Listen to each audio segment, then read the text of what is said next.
नहीं। लोग कह रहे हैं कि मायावती ने मिशन खत्म कर दिया, बीजेपी के बी टीम के रूप में काम कर रही है और भतीजों को थोपने का काम कर रही है। साहब कांशीराम कहते थे कि मेरे समाज को अवसर नहीं मिला सदियों से, अवसर की मैं तलाश में रहता हूं, अगर नहीं मिलते हैं तो मैं उसको तैयार करता हूं। फारूक अब्दुल्ला जो जम्मू कश्मीर के सीएम थे, उन्होंने 3-3 4-4 बार बहन जी से मीटिंग की। उन्होंने कहा कि आप इंडिया गठबंधन का हिस्सा बन जाइए। क्या मजबूरी रही, इंडिया गठबंधन का हिस्सा क्यों नहीं बन पाए आप लोग? देखिए, एक तो ये है कि ये देखा गया है कि बहन जी ने भी कहा है कि जो है हमको वोट ट्रांसफ़र नहीं हो पाता, उनका वोट हमारे खिलाफ बीजेपी में डाइवर्ट हो जाता है। हमारा वोट माननीय बहन जी के कहने से 95% गठबंधन में जाता है, लेकिन उनका जो वोट है, जहाँ पर या तो मुस्लिम चुनाव लड़ता है, चाहे सपा से लड़ता हो, चाहे बीजेपी बसपा से लड़ता हो, और चाहे और कोई सीट हो, तो अगर यादव होगा तो तब तो वो वोट दे देंगे, अगर सपा का होगा तो वोट दे देंगे, वरना उनका वोट अधिकांश बीजेपी में इनके खिलाफ चला जाता है। तो इस बात को ध्यान में रखते हुए बसपा बहुत कमज़ोर स्थिति में ना पहुंच जाए, तो इसलिए बसपा को जिंदा रखने के लिए बहन जी ने ये डिसीजन लिया है, जिससे कि कम से कम हमारा मूवमेंट तो बचा रहे। आप कह रहे हैं मूवमेंट को बचा रहे हैं। वर्तमान में संविधान को, लोकतंत्र को, जमहूरियत को बचाने की बात चल रही है। 2 फेस में वोट हो रहा है। एक वो लोग हैं जो मोदी को लाना चाहते हैं, एक वो लोग हैं जो मोदी को हराना चाहते हैं। आप कौन से लोग हैं? जी देखिए, हम वो लोग हैं जो मिशन को बचाना चाहते हैं। कौन से, क्या मिशन है? मिशन तो लोकतंत्र था, मिशन तो संविधान था, क्या था मिशन? नहीं, मिशन जो हमारे महापुरुषों ने सामाजिक परिवर्तन का आंदोलन शुरू किया है, हम उसको बचाना चाहते हैं। साहब कांशीराम एक लोग कह रहे हैं कि आप कहीं ना कहीं बीजेपी की बी टीम के रूप में काम कर रहे हैं। बीजेपी ने 2 लोगों से समझौता कर रखा है। पहले वो लोग जो दिख रहे हैं जिनसे समझौता है, और दूसरे वो लोग जो दिख नहीं रहे हैं, जैसे बीएसपी। अच्छा, पहले मैं उस बात को पूरा कर लूँ। साहब कांशीराम एक बात कहते थे कि सरकार बने चाहे ना बने, हमारा एमपी एमएलए जीते चाहे ना जीते, लेकिन सामाजिक परिवर्तन का जो आंदोलन है ये बराबर चलता रहना चाहिए। अगर हमारा मिशन मजबूत रहेगा तो हार जीत होती आती जाती रहेगी। अगर मिशन मजबूत रहेगा तो हम आगे कभी फिर सरकार बना लेंगे, लेकिन मिशन को जिंदा रखना हमारे लिए बहुत जरूरी है। क्या है मिशन?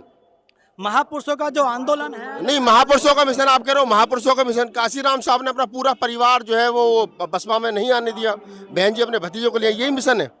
देखिए, ये मिशन से अलग हटके चीज़ है।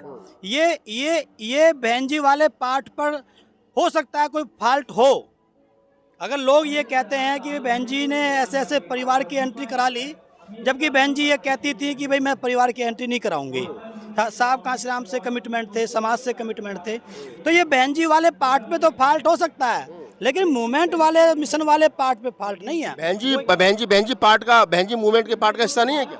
हाँ, वो हिस्सा है, हिस्सा के साथ साथ मुखिया है, लेकिन मिशन खराब नहीं हो जाएगा इन चीज़ों की वजह। बहन जी उसके एक हिस्सा है, वो साधन है, वो साध्य नहीं है। तो इसलिए हमको छोटी मोटी बातों को भूलते हुए इस मिशन को बचाने के लिए काम करना है। मिशन कहीं ना कहीं कमीशन और परिवारवाद में तब्दील हो गया, आपको लगता है? ऐसा लोगों का मानना है, ऐसा लोगों का कहना है। सभी प्रकार के लोग होते हैं हमारे बीच में। आप जान सकते हो, माननीय धर्मवीर सिंह अशोक साहब हैं, जो पूर्व में कैबिनेट मंत्री रहे, अधिकांश स्टेटों के प्रभारी रहे, राष्ट्रीय महासचिव, तमाम। उसके बावजूद भी उन्होंने ये सोचा कि भाई मिशन बचाना बहुत जरूरी है, इसलिए उन्होंने मैसेज दिया कि या तो जयप्रकाश को अंदर करो या धर्मवीर अशोक को बाहर करो, क्योंकि इससे एक मैसेज जाएगा कि समाज में जाएगा कि भाई मिशन भी बचाना बहुत जरूरी है।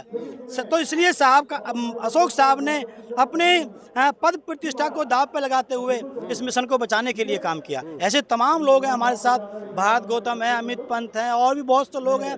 तो ऐसे हम हजारों लोग हैं जो इस मिशन को बचाने के लिए। बहन जी परिवार पैसा और भतीजों को बचाने में लगी हैं, आप कह रहे हो मुझे बचाने में लगी है बहन जी? वो उनका मैटर है।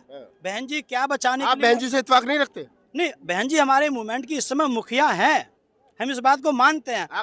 आकाश को उन्होंने कह दिया कि ये हमारा उत्तराधिकारी है, आप मानते हो या नहीं मानते, बताओ? देखिए, वो बहन जी का डिसीजन है, बहन जी ने अनाउंस किया है, अब तो समाज तय करेगा।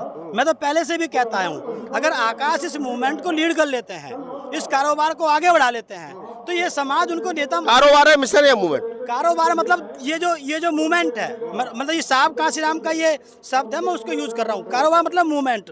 अगर इस मूवमेंट को आकाश लीड कर लेते हैं, आगे बढ़ा लेते हैं, सीटें बढ़ा देते हैं और हमारे वोट को बढ़ा देते हैं, तो ये समाज उसको नेता मानने के लिए मना नहीं कर रहा है। लेकिन अगर वो कारोबार नीचे चला जाता है, हमारी सीटें खत्म हो जाती हैं, वोट परसेंटेज डाउन हो जाता है, तो ऐसी स्थिति में उसको स्वीकृति नहीं मिल पाएगी। ये इस बात का प्रूफ है। राजस्थान, छत्तीसगढ़, मध्य प्रदेश का चुनाव आकाश आनंद के नेतृत्व में लड़ा गया, वोट ऑफ परसेंटेज आधा हो गया, अब और कितना स्वीकार करे समाज? नहीं, देखिए ये तो मिलता है। अगर कोई बच्चा 10वीं क्लास में फेल हो गया तो उसको टीचर जो है, क्लास टीचर जो है, प्रिंसिपल जो है, वो उसको फिर मौका देता है, एक मौका फिर देता है, वो फिर फेल हो जाता है, उसको फिर मौका मिलता है। फिर कितने मौके? कम 3 मौके भी मिलते हैं। राजस्थान हारे, छत्तीसगढ़ हारे, राजस्थान हारे, मध्य प्रदेश हारे, और कितने मौके? नहीं, वो आप स्टेट गिनवा रहे हैं, लेकिन वो चारों स्टेट एक ही चुनाव माना जाएगा, एक ही समय का 2000। चंद्रशेखर के सामने आकाश आनंद ने स्पीच दिया, गाली गलौज का इस्तेमाल किया, आप समर्थन करते हो? हाँ, लोग कह रहे हैं कि वो साला वर्ड जो है वो निकल गया, तो लेकिन ये फ्रीक्वेंसी में निकल जाता है। ऐसा नहीं, जो बच्चा हमारा बच्चा जो तैयार हो रहा है तो निकल जाता है, कभी हमसे भी निकल सकता है, आपसे भी निकल सकता है। तो ये नहीं है कि एक केवल साला वर्ड के मिसयूज निकल जाने की वजह से हम पूरा उनका कैरेक्टर को खत्म कर देंगे, ऐसा नहीं है। आप आकाश आनंद को क्या नाम है, आप क्यों समर्थन करते हो? आप में क्या कमी है? आकाश आनंद की क्या खूबी है? बस एक लाइन में। ये उनकी सबसे बड़ी खूबी है कि वो बहन जी के भतीजे हैं। और उसके अलावा मैंने एक आपकी स्पीच वो सुनी थी, एक बाइट आपने दी थी कि बाबा साहब और गांधी और नेहरू के बीच में जब बातचीत हो रही थी तो उन्होंने कहा कि अगर नेहरू में से गांधी को निकाल दिया जाए तो नेहरू कुछ नहीं बचते, तो अगर आकाश में से बहन जी को निकाल दिया जाए तो कुछ नहीं बचते। लेकिन उनके पास धरोहर है। क्या धरोहर है? नहीं, आप एक तरफ ये भी कह रहे हैं कि बहन जी, आकाश आनंद में से अगर बहन जी को निकाल दिया जाए तो कुछ नहीं बचता है, तो कुछ नहीं बचते पर मैं बात करूं तो फिर आकाश आनंद तो फिर जयप्रकाश बहुत ज्यादा भारी पड़ते हैं। तो हो सकता है वो तैयार कर ले, आज वर्तमान की डेट में नहीं बच रहा ना, हो सकता है वो तैयार कर ले। तो बहन जी का प्रयास है कि वो बच्चा तैयार हो जाए। अगर बच्चा वो तैयार हो जाता है तो हम मानने के लिए तैयार हैं। अगर बच्चा तैयार नहीं होता है तो तब हम इस बारे में बात करते हैं। चंद्रशेखर कह रहे हैं कि आकाश आनंद की जो क्या नाम है परवरिश है वो झलक रही है, तो उनकी परवरिश किस लेवल पर हुई है? हाँ, हो सकता है वो उस शब्द की वजह से बोल रहे हो जो साला शब्द निकल गया मुंह से, लेकिन मैं ये नहीं मानता। ऐसी गलतियाँ चंद्रशेखर भाई पे भी हो सकती हैं, हम पे भी हो सकती हैं। हाँ, इंसान जो है गलतियों का पुतला है, लेकिन एक वर्ड की वजह से आप किसी के चरित्र को खत्म नहीं कर सकते, मेरा ऐसा मानना। जयप्रकाश, ये बीएसपी का गमछा कब तक डाल करके, ऐसे 4-5 साल हो गए आपको पार्टी से निकाले हुए, कब तक घूमते रहोगे? देखिए, मैं इसको लेके जब तक घूमता रहूंगा जब तक बीएसपी में सांस है। कोई पार्टी ऑफर नहीं करी? धर्मवीर चौधरी चले गए, वीर सिंह चले गए, सीमा कुशवाहा चली गई, आपके तमाम साथी चले गए, काहे को ढो रहे हो भैया? कुछ तो बचा नहीं है। इसमें बहुत जान है, एक दिन देखना इसमें इतनी जान आएगी इस पटके में, इस मूवमेंट में, कि जो लोग गए हैं उनको हम वापस बुलाएंगे कि तुमने शुरुआत साहब कांशीराम से की थी, अपने आखिरी दिनों को साहब कांशीराम के मूवमेंट में आप लोग खत्म करो। आप वहां जाकर के अपना भला कर सकते हो, बचा सकते हो, लेकिन समाज का भला नहीं कर सकते। इसमें जान है, छोड़ूंगा नहीं। लोग कह रहे हैं कि मायावती ने मिशन खत्म कर दिया, बीजेपी की बी टीम के रूप में काम कर रही है और भतीजों को थोपने का काम कर रही है। देखिए, ऐसा लोग कहते रहे हैं, कहते रहेंगे, ऐसे तमाम प्रूफ हैं। ऐसे तो अखिलेश यादव जी खुद उन नेताओं से मिलते रहते हैं, लेकिन माननीय बहन जी का तो अभी तक कोई ऐसा फोटो ही नहीं आया जो उन लोगों से मिलती हो। उनके तो नेता भी वहाँ जा करके मिलते हैं। तो ऐसा ये आरोप लगाना आसान है, लगाते रहते हैं। 2024 में कितनी सीट जीत रहे हैं आप लोग? हम स्थिति तो जो है ठीक है, और लोग कह रहे हैं खाता नहीं खुलेगा बसपा का इस बार, और चंद्रशेखर चुनाव जीत रहा है। खैर, चंद्रशेखर तो चुनाव नहीं जीत पाएंगे, ये मैं गारंटी ले सकता हूँ। लेकिन खाता नहीं खुलेगा इस बात की मैं गारंटी ले सकता। खाता खुल सकता है, सीटें मतलब खाता खुल सकता है या खाता खुलेगा? खाता खुलेगा, चाहे एक राष्ट्रीय पार्टी जो देश की तीसरे नंबर की राष्ट्रीय पार्टी है उसका खाता खुलेगा या नहीं खुलेगा, बसपा के राष्ट्रीय उपाध्यक्ष इस बात कर रहे हैं, खुल सकता है। हाँ, संभावनाएं हैं और खुलने की पूरी संभावना है। लेकिन जो आपने कहा चंद्रशेखर भाई के लिए उनकी जीतने की दूर दूर तक संभावनाएं। अगर चंद्रशेखर जीत करके आ जाता तो आप लोगों को दिक्कत क्या है? हमें खुशी है, हमें खुशी है। भाई जीत जाए, हमारा कोई दिक्कत नहीं है, वो संघर्ष कर रहा है। अगर चंद्रशेखर कहे कि जयप्रकाश भाई लड़े वो जीत जाए, चंद्रशेखर भाई लड़े वो जीत जाए, हम लड़े हम जीत जाए। अगर हम लोग लड़ेंगे, जीतेंगे, समाज जिताएगा, सब समाज जिताएगा, तो तभी जाके पार्लियामेंट में बात करेंगे। लेकिन उनकी जो शुरुआत है ना, वो ऐसी नहीं दिख रही है कि वो मूवमेंट को लीड कर पाए। अगर चंद्रशेखर कहेगा जयप्रकाश भाई मेरे लिए कैंपेनिंग करेंगे तो आप जाएंगे? बिल्कुल नहीं जा सकता। ये पटका मैंने पहन रखा है। बसपा ने तो निकाल दिया आपको। कोई दिक्कत नहीं है, लेकिन मैंने बसपा को नहीं निकाला, बसपा मेरे अंदर है। तो चंद्रशेखर भी तो वही नहीं, उन्हीं महापुरुषों की बात कर रहे हैं जिन महापुरुषों की आप बात वो कर रहे हैं। महापुरुषों की बात करें, लेकिन उनकी शैली अलग है, उनका क्या स्टाइल। गड़बड़ कहाँ हो रही है? गड़बड़ ये हो रही है कि उनकी एक तो शुरुआत गलत है। वो एक घटना से निकले हैं, वो संघर्ष से नहीं निकले। उन्होंने तो ऐसे तो आकाश आनंद भी घटना से मतलब संघर्ष से नहीं निकले। हाँ तो वहाँ की बात आप उनकी तुलना कर सकते हैं। अगर मुझसे कर रहे हैं ना, मैं तब बात बोल रहा हूँ। अगर उनकी तुलना कर रहे हैं तो उनका मैटर है, वो आपस में डिफेंस करें, आपस में तो इसको एलिगेशन लगाएं। लेकिन मैं अपनी उनसे बात कर रहा था। आप नहीं चाहते कि मतलब कोई चंद्रशेखर जैसा, राहुल नागपाल जैसा, जयप्रकाश जैसा, रतनलाल जैसा, लक्ष्मण यादव जैसा, रितु जैसा कोई आदमी लोकसभा में चुनाव जीत करके जाए और जयप्रकाश उसके लिए चुनाव प्रचार करे? गलती कहाँ है? देखिए, जिनके आपने नाम लिए हैं, चलो आपको हम बाहर कर देते हैं उसमें। मैं बाहर हो गया, सोता चलो अगर आप बाहर भी रहना चाहे रह ले, अंदर रहना चाहे तब भी कोई बात नहीं है। लेकिन जिनके आपने नाम लिए हैं ना, वो एक स्टेबिलिटी नहीं है उन लोगों के अंदर। आज वो ये कह रहे हैं कि बीजेपी को हराने के लिए आप इंडिया गठबंधन के साथ आप दो। ऐसा नहीं है। अगर ऐसा हो गया और आपने इंडिया गठबंधन को जिता भी दिया और अपने मूवमेंट को खत्म कर भी लिया, तो ये आपकी बुद्धिमानी नहीं है। साहब कांसीराम का जो आंदोलन था वो तो खत्म हो जाएगा। कांग्रेस यही तो चाहती है कि बसपा खत्म हो जाए और ये मुट्ठी भर वोट हमारे पास में आ जाए। काशीराम जो कहते थे जातिगत जनगणना हो, युवाओं की भागीदारी हो, जातिगत जनगणना, तमाम जो काशीराम साहब के मुद्दे, वही तो आज की तारीख में राहुल गांधी कह रहे हैं ना भारत जोड़ो न्याय यात्रा में। तो दिक्कत क्या है? राहुल गांधी भी नई कांग्रेस बना रहे हैं। हाँ, लेकिन अंतर है ना, जैसे बाबा साहब ने कहा था कि दाई में माँ में अंतर है, दाई में माई में अंतर होता है। माँ को पता होता है, दाई को क्या पता दर्द की। तो जो वो कह रहे हैं ना, वो सब दिखावा है। ये वही लोग हैं जो आज आरक्षण की बात कर रहे हैं और सब बातें कर रहे हैं, वही अखिलेश हैं ये। तो इसलिए उनमें और माँ में वो दाई हो सकती हैं, वो माँ नहीं हो सकती। माँ बहुजन समाज पार्टी। जब तक माँ ने माँ बनने का दायित्व नहीं निभाती तब तक दाई से काम चला लो, क्या दिक्कत है? देखिए, दाई से कभी काम नहीं चलता। माँ माई होती है, चाहे कहते हैं कि चाहे वो कितनी परेशानी में हो, लेकिन माँ होती है।